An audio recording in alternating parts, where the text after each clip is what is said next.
Welkom bij Extra Journaal, nieuws uit Curaçao, vers van de pers.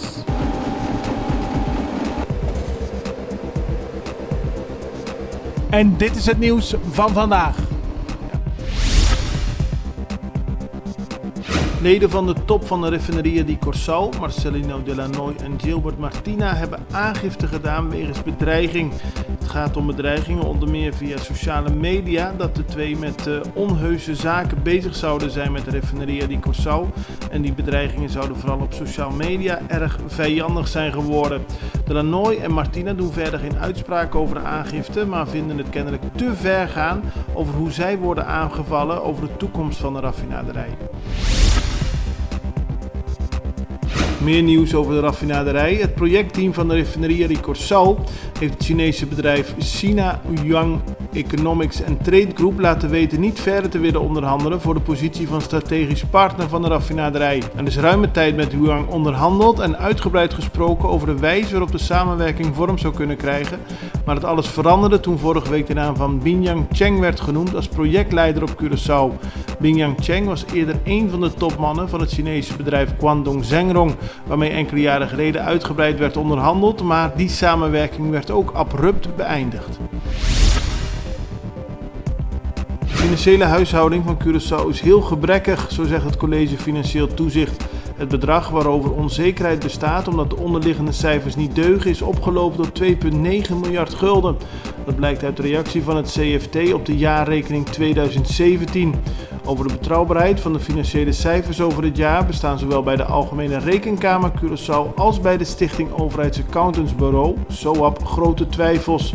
De accountant heeft dan ook voor wat betreft de rechtmatigheidsbeoordeling een afkeurende verklaring afgegeven. Bij de politie wordt intern onderzoek gedaan naar een agent die de afgelopen periode 2 keer een auto-ongeluk heeft veroorzaakt terwijl hij dronken achter het stuur zat. Het gaat om huurauto's. Bij het laatste ongeluk zei de agent terwijl hij een burger was dat hij politieagent was. Maar de staat waarin hij zich bevond was dermate verontrustend dat de politie nu gaat onderzoeken in hoeverre de man nog kan blijven functioneren als agent. Zijn alcoholgebruik ook onder werktijd loopt de spuigaten uit. Een persoonlijk drama voor een vrouw die onlangs 2 nummers kocht waarmee ze 25.000 gulden kon winnen. Ze kocht 2 loodjes voor 30 gulden per stuk en rekende af bij een zogenaamde doorverkoper. Toen uiteindelijk bleek dat het winnende nummer op haar lot was gevallen, was ze dolblij. De doorverkoper heeft echter het geld niet gegeven aan het bureau dat daadwerkelijk verantwoordelijk is voor de loodjes en daarom kan de vrouw de 25.000 gulden niet ophalen. Dat heeft tot veel emotie geleid.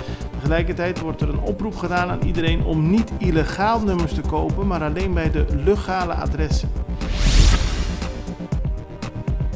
Het Curaçaose honkbalteam heeft goede zaken gedaan tijdens het World Port Tournament in Rotterdam door met 3-2 van Nederland te winnen. Eerder verloor Curaçao van Japan. Nederland verloor de eerste wedstrijd tegen de Verenigde Staten met 5-0. De politie heeft in Frankrijk bijna 300 mensen opgepakt nadat onlusten waren uitgebroken na de kwalificatie van het Algerijnse voetbalelftal voor de finale van de Afrika Cup. In diverse steden gingen voetbalfans met vuurwerk de straat op, werden auto's in brand gestoken en kwam het tot confrontaties met de politie. Dat gebeurde toen Algerije Nigeria met 2-1 in de halve finale had verslagen. Vooral in Parijs ging het mis. Daar moest de politie uiteindelijk traangas gebruiken om een feestende menigte uiteen te drijven. Dit was Extra Journaal met nieuws uit Curaçao in het Nederlands elke doordeweekse dag. Tot de volgende keer.